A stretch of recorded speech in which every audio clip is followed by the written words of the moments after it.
Take a look at a new lead that just came in. Here's Janet Andrews. Before I get started, it's maybe helpful to see where she works, so the map dashlet gives me a quick look at what her office building looks like. Next, I want to apply a guided selling process to my new lead, so I can pursue this lead in accordance with what marketing and management has asked me to do. First thing I want to do is give her a call and check her interest. Let's try giving Janet a quick call. Once we connect, I start taking notes. And once I end the call, I have a little more time to work on the details. I'm going to check the process because she is interested and she is a target. And as you see, this continues to move things through the guided selling process. Once I'm done typing in the notes, I click Close Contact, and it adds the note to the system and takes me to the next step.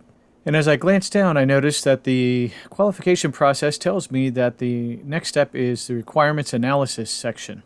While I was on the phone with her, we decided to have a phone meeting next week. So I'm going to go ahead and schedule that. We're going to talk on Monday. Because I've invoked the guided selling process against this lead, you'll notice down below the tasks have automatically scheduled themselves, including the requirements analysis call I scheduled for Monday.